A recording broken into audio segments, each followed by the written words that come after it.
So anyway, I was telling you what I believe. I believe that God is taking this generation of Christians to a new level with him. I believe that all those understandings and all those truths that have been built into us are now being taken to the next step. I believe God's got a big job for this generation of Christians to do. And I believe God is challenging all of us. God is expanding every single one of us. God is opening our eyes to new things of him. He's deepening our relationship with him so that we can go out and do what he wants.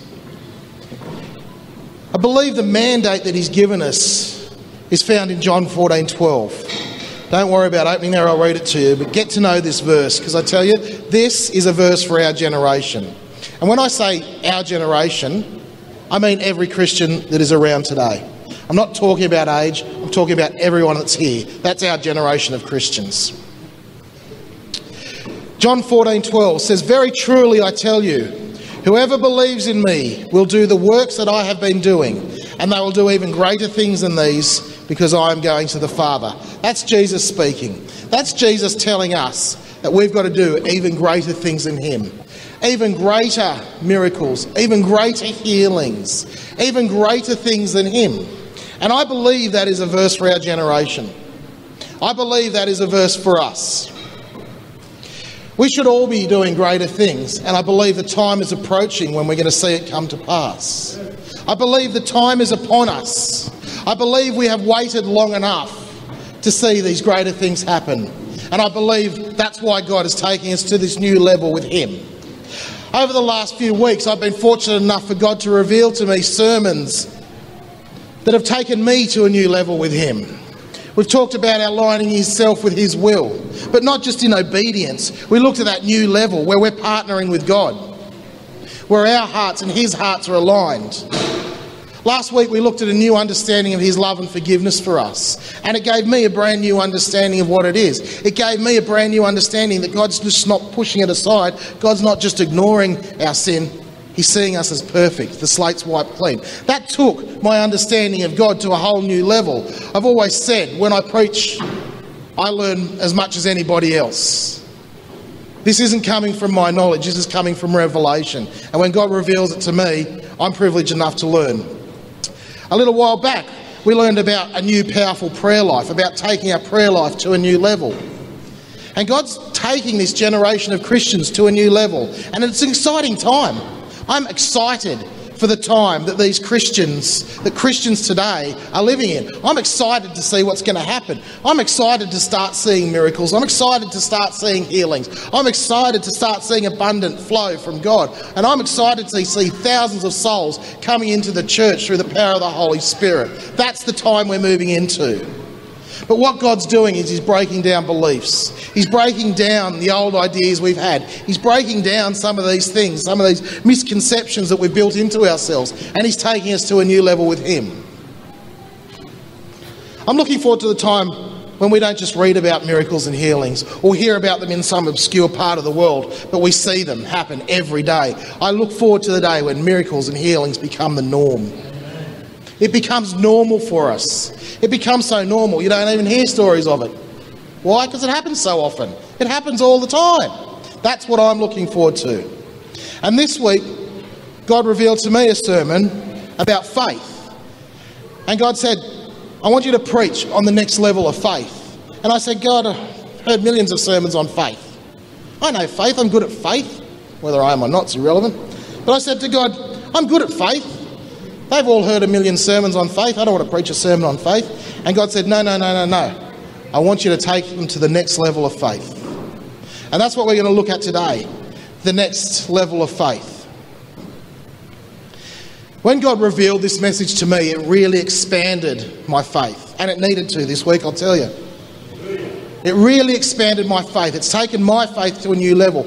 It's taken my faith to a place in areas in my life that have been dormant.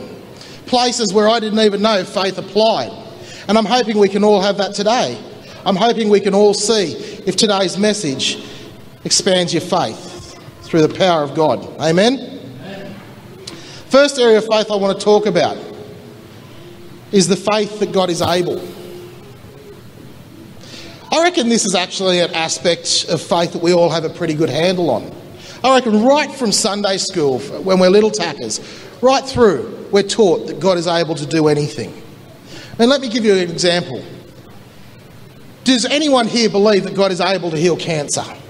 Amen. Can God heal cancer? Yes. What about raise from the dead? Can God raise people from the dead? Is that within his power? Absolutely it is. I think we all have a pretty good understanding and a pretty good faith that God is able to do anything, right?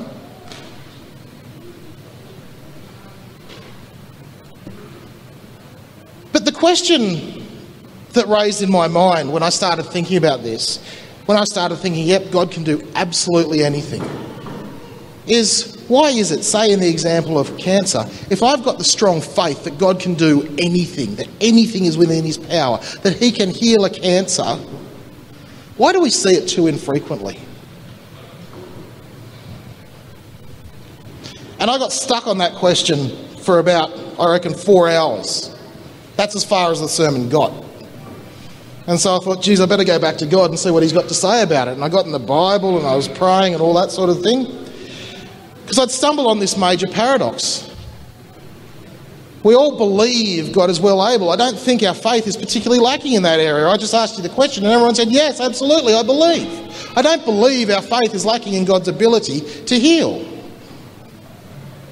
Why is it then that we see it infrequently? Why is it not the norm? If God is well able, why is it not the norm? And it's a question that sort of plagued me for a little while there. And I thought about some of those reasons, and basically what I came up with was the excuses that I've heard over the years. It's not in God's will that that person was healed at that time. Maybe the person in the need of healing, say the person with the cancer, didn't have the right level of faith to be healed. Or maybe me praying for that person didn't have the right level of faith to see them healed. But I think the reality is, I went back and sought God and I said, is this right? This is what I've heard over the years. Is this correct? And I felt like God was saying, no, that just makes you guys feel better. That just makes you feel better. The reality is these excuses don't wash. You know, to hear myself say it's not in God's will for someone to be healed, that can't be true. That's not the God we serve. You know, we learned a couple of weeks ago about aligning our will with God's will. And I tell you, any question of anything outside of God's will, if we're doing that, will be moot. It won't matter because we're inside of God's will. We will know God's will. But I've got a Bible verse for you that tells us about what God's will for sickness is. It's in Mark 16, 15 to 18. You can turn there if you want. It's Mark 16, verse 15.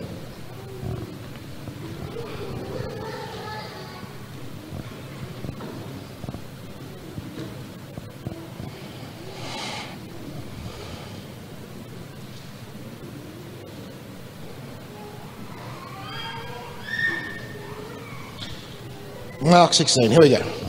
And he said to them, "Go into all the world and preach the gospel to all creation. Whoever believes and is baptized will be saved, but whoever does not believe will be condemned. And these signs will accompany those who believe. In my name they will drive out demons, they will speak new tongues, they will pick up snakes with their hands, and when they drink deadly poison, it will not hurt them at all. They will place their hands on sick people, and they will get well." God's will is that we place our hands on sick people and they get well. Another one, Luke 4:40. Don't worry about turning there. In this verse, we see Jesus healing many. At sunset, the people brought to Jesus all who had various kinds of sicknesses, and laying hands on each one of them, he healed them. It doesn't say anywhere in that verse that God said to a few of those people, sorry, it's not in God's will that you're healed. Jesus didn't say to them, I'm going to heal these 6 people here, but you, with the leprosy, you better go to the corner because it's not in God's will. He laid his hands on them and all were healed. Every single one of them. It is God's will that we are healed. It is God's will that sickness is taken from us. That's one of the reasons that Jesus died. That's one of the benefits of the cross. That's one of the benefits of your relationship with him, is healing. So that excuse didn't really wash for me. The idea that we don't have the right level of faith in God. Well, I don't buy that one either, because I just asked us all 10 minutes ago, do we all have faith? And there was a resounding yes. And I believe we all do have the faith in God that he can do anything. So there's got to be something more to it. We all have the faith that God is able, but that's the extent of our faith. And you see, what God's revealed to me today is a brand new faith. When I got on my knees and I said, God, I'm stuck here on this sermon, what's the answer? Because all I got is excuses. You know what he said to me? We've got to go to the next level of faith. That's the reason. That's the answer. We've got to take ourselves to the next level of faith. Now, I'm not saying you've got to believe more in God. That's not what I'm talking about. You know, I'm not either saying that having faith in God is wrong. No way. By no means am I saying that. I would encourage everyone to continue to build an impenetrable faith in God. It is absolutely key. What I am saying is the new level adds to that. The new level is on top of that. This is where the new level of faith comes in. We want to take our faith to the next level. So the second area of faith I want to have a look at is faith in ourselves. Bit of uncomfortable shifting in the seat there. This is a very strange thing to say in context of what we've been taught over the years. Faith in ourselves, but I'm hopeless, I can't do anything. Well, that's true. Under our own strength we can't. But that's not really what I'm talking about when I say faith in ourselves. I'm not saying that I have the ability to do healings. I'm not saying I have the ability to do miracles. Under my own strength, I have the ability to do very little. In fact, under my own strength, I'm surprised I get through a day. I'm surprised I can breathe. It's not what I'm talking about. What I'm talking about is the faith that we have been given the power and authority to execute the will of God on this earth.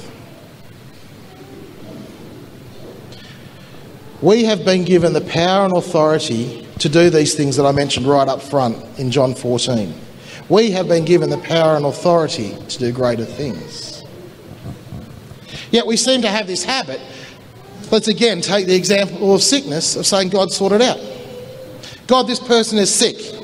Can you sort it out for me, please? As if our job is to say to God, you probably don't know what's going on, God. Let me tell you, this person's sick. Right, my job's done, I'm stepping back. I believe God can heal that person. I do. He is well able, and we all believe that in this room. But do we believe that we have been given the power and authority to step out in faith and see that person healed? See, that's the missing link. That answers the question that I posed before. Why do we see it all too infrequently? If our faith in God, that he can do anything, is so strong, why do we see it infrequently?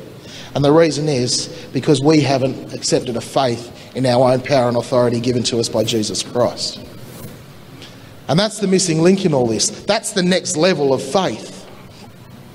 It's an important aspect of faith, and it's a level that we all need to enter into. If we are going to do that thing, if we're going to be the generation that does that thing, very truly I tell you, whoever believes in me will do the works I have been doing, and they will do even greater things than these, because I am going to the Father. If that is the verse for this generation, then we need to start believing in the power and authority we've been given by Christ.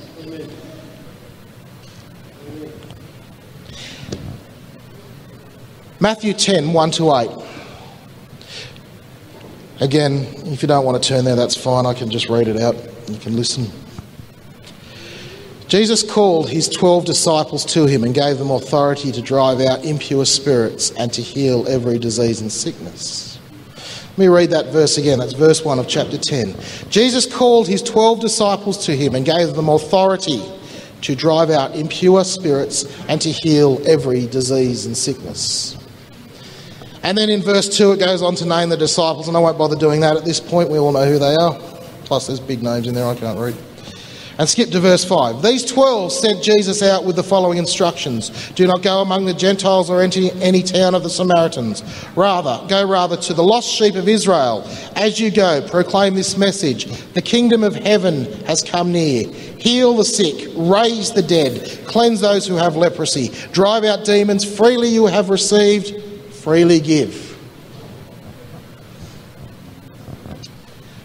Jesus got his disciples together and he said, right, you've seen that I am able to do these things. You've seen what I can do. I can heal sickness through the power that God gives me, through the power and authority God gives me. I can drive out demons through the power and authority that God gives me. I can preach the gospel through the power and authority that God gives me. But guess what? It's not my job, it's yours. I give you the power and authority to do these things. And then you see that verse back in John, when we're later down the track, after they've been doing this for a little while. He says to them, time to do even greater things than me. That's where we are right now, church. That is the place that we have come to right now. We have been given the power and authority just like the disciples. We are disciples of Christ. More than that, we are sons and daughters of Christ. We have taken Christ's name and we're in the family business. And the family business is healing. The family business is the miraculous. The family business is winning souls for him. That's the family business and we're all in it. We're all authorised. We're all empowered to be in it, every single one of us. That's the next level of faith that I'm talking about. You know, this verse in Matthew 10 is Jesus giving us all a job. It's giving the disciples a job. I guess a better way of saying than having faith in ourselves is to say, have faith in the power and authority that you've been given by Christ. Have faith in who you are as a son and daughter of the living God. Have faith in the fact that you are empowered, that you are authorised to carry out miraculous deeds in his name. That's the next level of faith. We've taken it out of that idea of saying, God, here's the problem sorted out, I'm going over here now, and saying, God, I'm here, use me, I want to sort this out in the power of your name. You can see the difference, right? You can see the difference. In the Old Testament, we used to see God do a lot of miracles directly. We used to see him raining down manna from heaven. You'd see things like water coming out of rocks, donkeys be speaking. God did these things directly. And then Jesus came and he changed the rules. He changed the rules and he said, right, the authority that God, to do miracles that God used to have is now on you.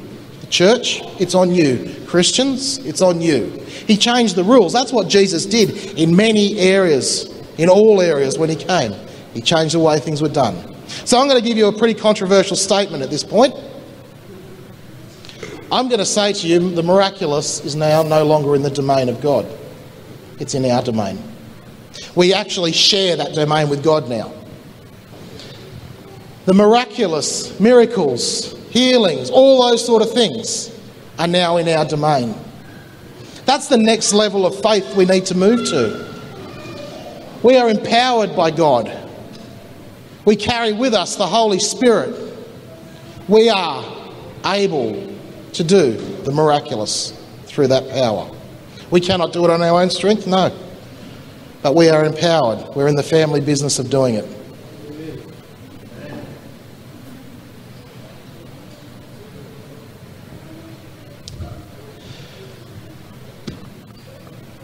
I think what I'm talking about is illustrated really well in Matthew 17. Maybe turn there because we're going to spend a bit of time in this passage. Matthew 17 and verse 14.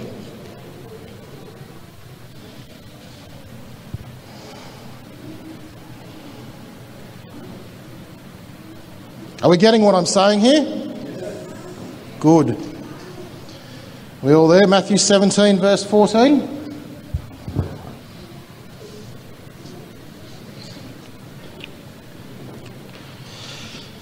Okay, in verse 14.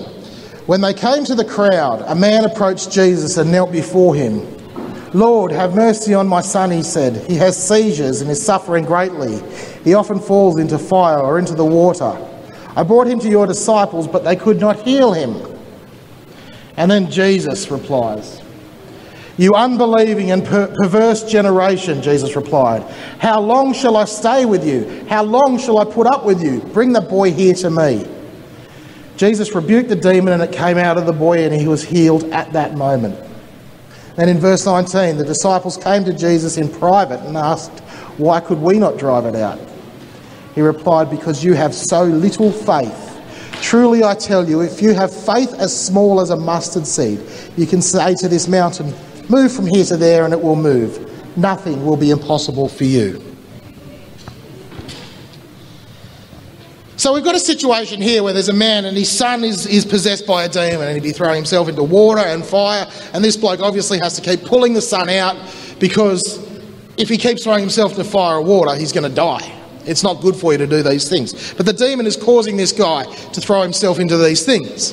And as a dad, naturally, he's not happy with this. So he goes to the disciples and said, "Disciples, I hear you've got power and authority. Drive the demon out of my boy." And so they try and they fail.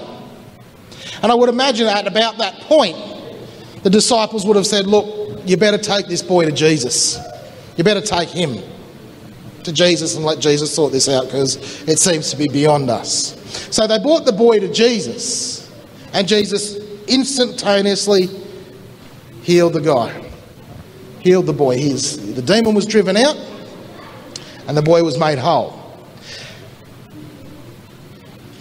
And then in verse 17, Jesus appears somewhat frustrated with his disciples. He calls them an unbelieving and perverse generation. "How long shall I stay with you? How long shall I put up with you? Bring the boy here to me," he says. And it confused me a little bit. Why is Jesus so frustrated at them? Why is he saying to them, "You don't have faith"? He says to them, "You of little faith." Why is he saying that? Because to me, if they brought the boy to Jesus in the first place, surely they had the faith that Jesus could heal the boy.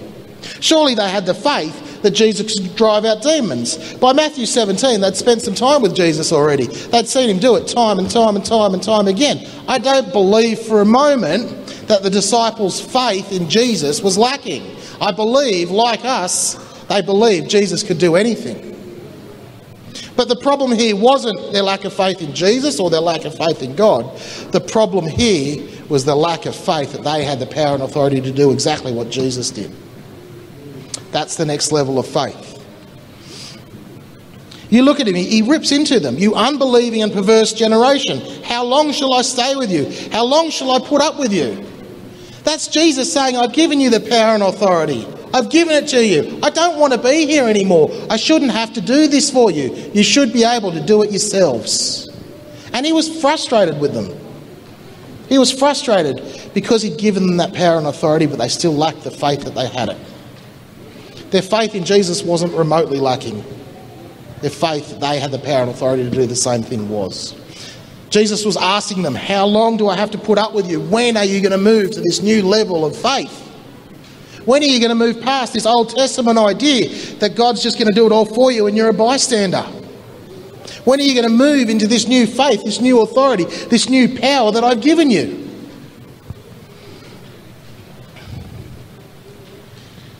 If you have faith as small as a mustard seed, you can say to that mountain, "Move." Do you think he was talking about faith in Jesus? Their faith in Jesus was way bigger than a mustard seed, I promise you that. So is mine and so is yours. We all said it. We all put our hands up before and said, "Jesus, God is able to do anything." But their faith in themselves, in their power and authority, wasn't even as big as a mustard seed. Wasn't even big enough to drive a demon out of the boy. And Jesus makes the point, if it's even as small as a mustard seed, this faith in your power and authority, then you will move mountains.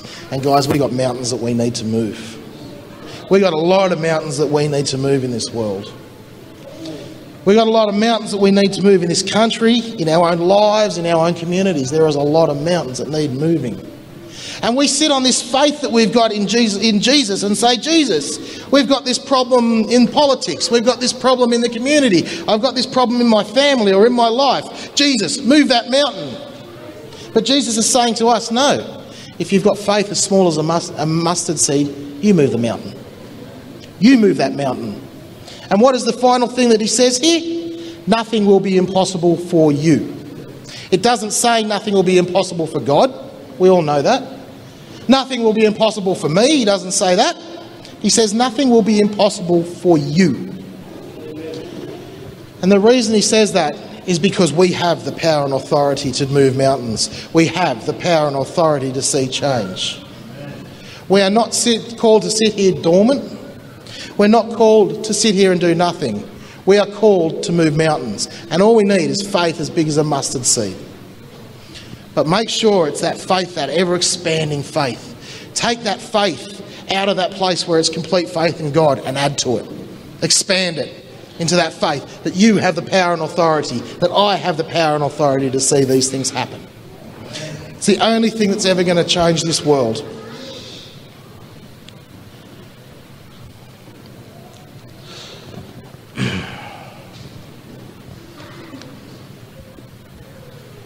You know, you see it all through the Gospels.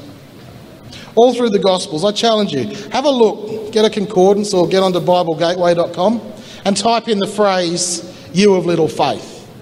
I reckon Jesus says it to the disciples about 20 times through the Gospels. "Oh, you of little faith." But in each instance, he's not talking about their lack of faith in him. He's talking about the lack of faith in themselves. He's talking about the lack of faith that they have to move mountains. The lack of faith that they have been given power and authority to do exactly what Jesus was doing. Jesus didn't come here as a quick fix. He came as an example so that we could carry on the work that he can do, so that we can do greater things than he did. You see, it's not a competition. It's not about ego. Jesus wants to see greater things happen. Why? Because he loves every single person on this planet. And if you love someone, you want to see great things for them. And Jesus loves us more than you can possibly even fathom, more than our limited love can ever understand. It's not blasphemy to say that we have to have faith in ourselves in the context we're talking about. It's not blasphemy to say we can do greater things than Jesus, because I tell you, that's what he wants. That's what he wants for this world, greater things. You know, the world has greater problems, ever-increasing problems. And we need to be doing these greater things in John 14. That is a verse for our generation, guys. Hang on to that verse, because it is a verse for our generation. We are going to do greater things than Christ. I don't want to stand here and preach it. I want to see it. I want to do it. I want to be a part of it. I want to be a part of the exciting times that are ahead of us. I don't want to be left behind. We all get this idea that all this stuff might be for the bigwigs, the Reinhard Bonnke's and the Bill Johnsons of the world. And we sit there in awe and look at the wonderful things that they're doing, the healings and the miracles and the incredible growth in their church through the souls that they're saving. And we think, man, they're called. You know what? They are no different from you and me. They are no more authorised, they are no more empowered than anyone sitting in this room. They're just doing it. They've just taken their faith to that level where they accept the power and authority that Christ has given them, where they can move into a realm where the Holy Spirit can take control and see lives changed, where all of a sudden they start seeing mountains moved. But we're sitting back here watching them going, wow, they're really called, they're really special. I promise you, if I could get either one of them up here, they would say to you, I am no more special than you are. I am no more powered than you are. I am no more authorised than you. And I can tell you that for a fact, that that's what Bill Johnson believes. He's just doing it. That's the only difference. He's just doing it. He's just accepted the power and authority that Christ has given him, and he's moving in it. Every single one of us. And let me tell you, I look at this world and I see the devil has a hold on it in so many areas. I see the world as being the devil's playground. And I'm not trying to get all religious on you here, but what I am saying is there's some serious problems and there's some serious battles that need fighting. And it's going to take a lot more than Bill Johnson, and it's going to take a lot more than Reinhard Bonnke. It is going to take an entire army of Christians doing that exact thing. It's going to take an entire army of Christians moving in the power and authority that Christ has given them, having faith that they have that power and authority. That's what it's going to take to see change in this world. It's got to be a whole lot more than just the few. It's got to be the many. It's got to be the church mobilised as an army. led by the Spirit, that's when we're going to see change in the world. It's not going to be by a bunch of Christians that want to sit around and listen to a message every week and go on about their lives. It's going to be by a bunch of Christians that get a revelation from God, that have that faith and that move forward and take ground for Him. We spoke in the past weeks about the magic wand theory. And it's my little way of saying, our idea that God, if you can sort this out and He'll wave His magic wand and it makes it all better. But it doesn't work like that. We've all discovered that. It does not work that way. Let me tell you, you are God's magic wand. Every single person here is God's magic wand. You want something made better? You want a healing? You want a miracle? You want a change in abundance?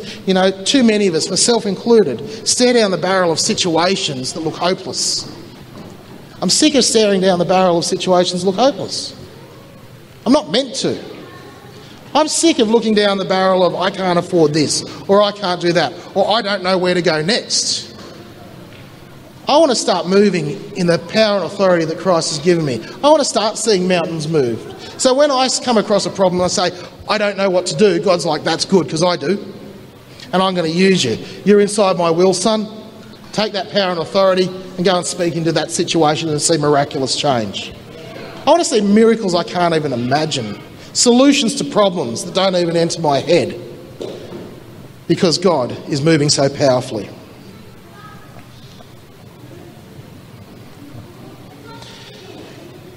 So now we've found a situation where we can take that faith that we've spent years building, that faith in God, that faith that God is able to do anything, and we can add to it that faith that we've been given the power and authority to execute that. And all of a sudden it looks like a much more complete faith. It looks much more like a faith of a Christian who is powerful. It looks a lot more like a faith of a Christian that's willing to execute.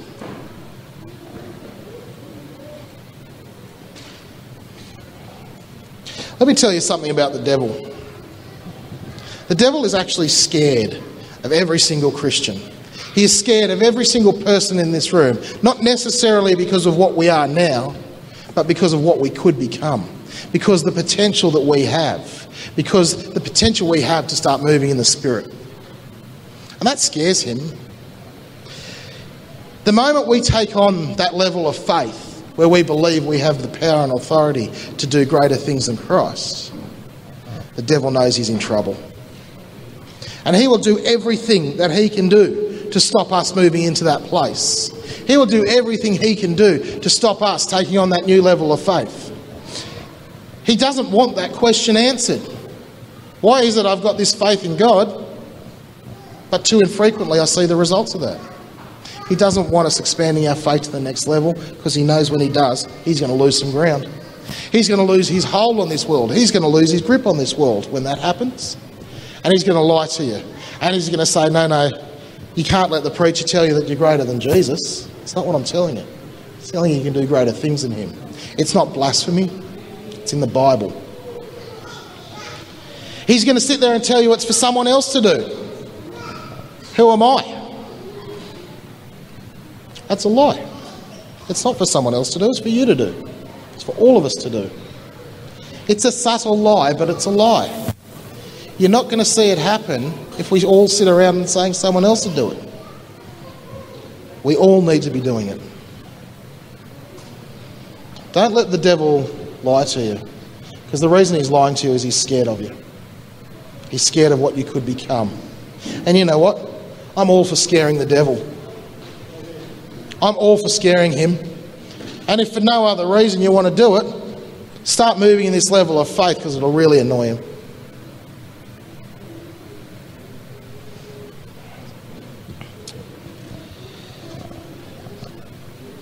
So, I guess that leaves us with one more question.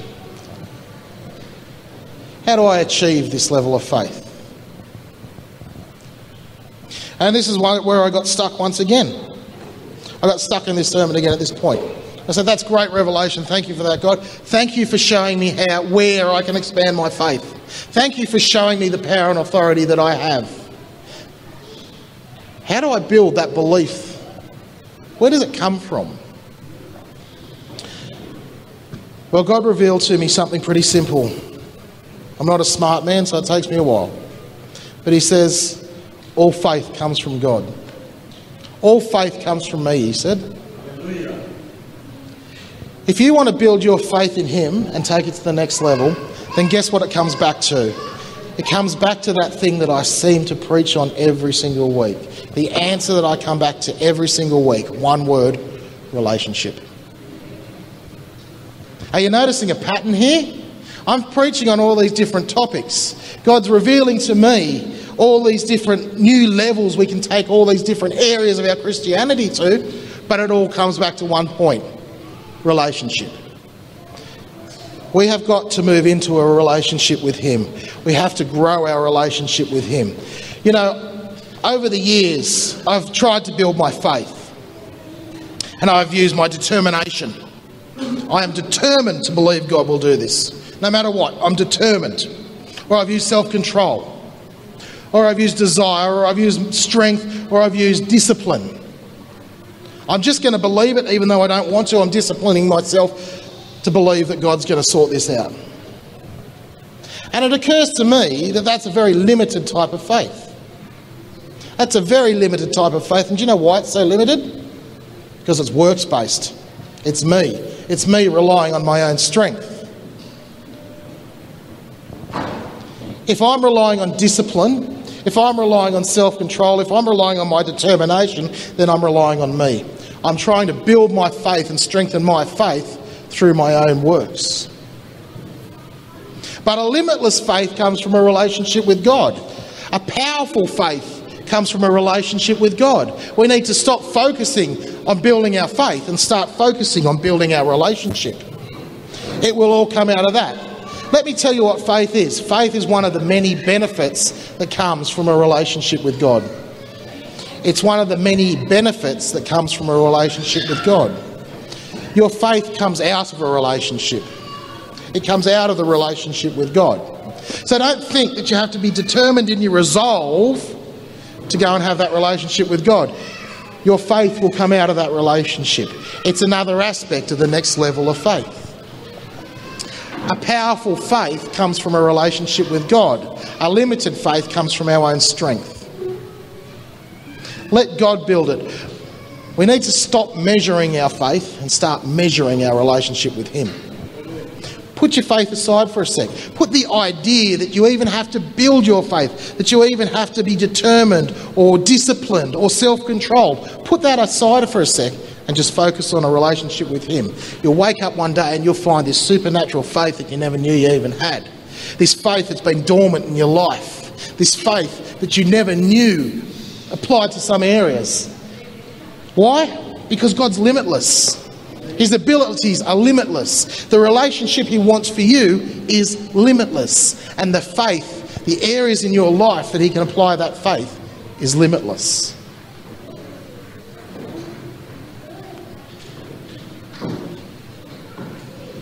A powerful faith is birthed in God.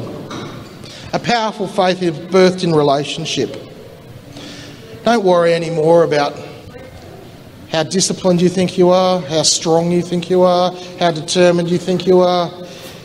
When circumstances come against you, you can grit your teeth and say, no, I'm believing. I tell you, it's a completely different thing when that faith comes from the supernatural. It's a completely different thing when that faith doesn't come from you. Because you're weak, you're limited, and so am I. You know, guys, I can preach this and preach this and preach this until I'm blue in the face and it doesn't mean that much. At the end of the day, it's just words. And you can sit there and say, oh, I agree with everything you're saying, Bren, or I don't agree with anything you're saying, Bren. And that's okay. Unless you get a revelation from God around this stuff, anything I say is fairly pointless. Unless you get God to drop in your heart the revelation that I've been speaking about, then you're never really going to move in it. Over the last few weeks, I've been encouraging you guys to move into a deep, personal, intimate relationship with God. And if you're doing that, guys, you will get the revelation. You will see your faith expand to new levels and to new areas. You will see a massive change in your life. God will take you to the next level. But I implore you guys, don't come along and just listen to a sermon. Let God drop it in your heart. Let God give you a revelation of the faith that he wants you to have. I'm not going to ask anyone to come up for prayer today. Instead, what I'm going to do is ask the worship team to play a tune. And maybe that song that Naomi sung, can you sing that one? That's a crack of that one. And play that song. And I just want everyone to spend a little bit of time with God. And I want you to ask him to drop that revelation in your heart about what's been spoken today. We all need to become the powerful Christians full of faith. We all need a revelation on that. I'm not trying to convince you of it. All I really want you to do is seek God on it. I'm not trying to sell you God. All I want you to do is seek him for yourself. Seek him around what was spoken today. Is that the level of faith you're at? Is that the level of faith you need to be at? Seek him and ask him for a revelation. Do it all week. Do it right through your relationship with God. Continue to seek him for revelations. Otherwise, what I'm doing up here and what Hudson does up here and even what the worship team do up there is just words. It doesn't mean anything unless you get that revelation from God. Unless it starts burning in your heart. Unless it comes from him. When it comes